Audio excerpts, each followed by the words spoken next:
Hunting witches might have led to someone gaining a crown? That's crazy, right? Not as crazy as you might think. I was digging into some witch trial history and I came across a story I just had to share. I'm sure you've heard of King James V of Scotland, who later became King James I of England. You know, the one famous for commissioning the most widely distributed version of the Holy Bible. Yeah, that King James.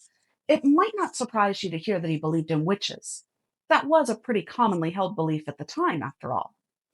But it might surprise you to hear that not only did he believe in them, James actually helped hunt them. And I don't mean from a distance. No, he seriously got up close and personal with it, questioning accused witches himself, sitting in on interrogations, helping shape investigations, and at one point, he even wrote a book defending witch hunting. So, how did a king get this involved? And what part did it play in helping him gain a crown? In the 1500s, Europe was full of tension: religious conflict, political instability, economic struggles. And when people are scared, they tend to look for explanations. Sometimes those explanations are accurate, sometimes they're not. But throughout history, fear has a way of creating certainty, even where none exists. People were anxious, and accusations of witchcraft began to explode. The events that really pulled James into all this happened in Scotland in the 1590s, the North Berwick trials, where a group of people were accused of planning to end the life of the king. And not just someday. According to the accusations, they had already tried using magic. To make a long story short, the accusations stated that they had raised violent storms at sea while James was sailing home with his new bride. Now, from a modern perspective, that might sound unbelievable, ridiculous even. But put yourself in James's shoes. If you genuinely believed that witches existed, and we've already established that most people did, then this wasn't some strange, silly rumor. It was a credible threat. And as far as James was concerned, someone had truly attempted to end his life. And this was not an irrational, stupid, or a uniquely gullible man. King James was highly regarded as well traveled for his time. He was a well read scholar, philosopher, linguist, and prolific writer. He was fascinated by science and mathematics. But he was operating within a framework that was widely accepted in that era by educated people, clergy, judges, nobles, and commoners alike.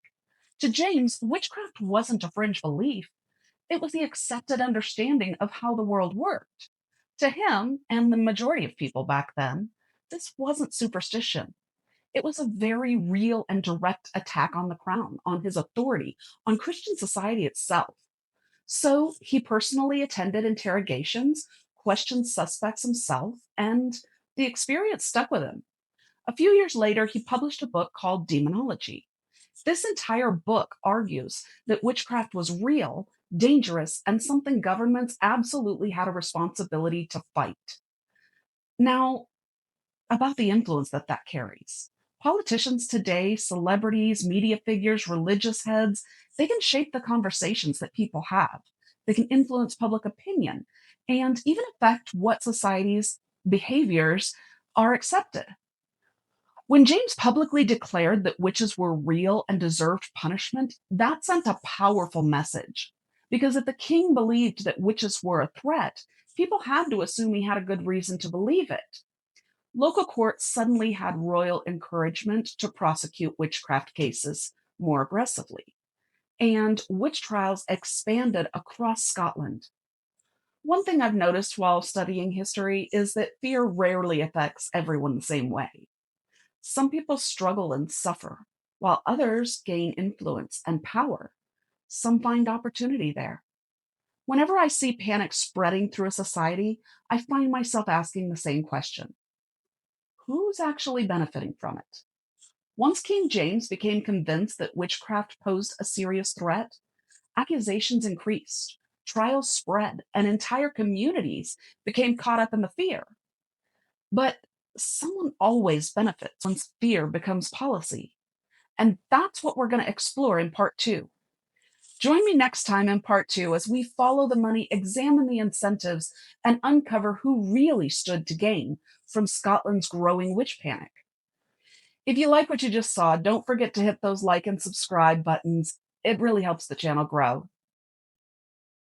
See you next time.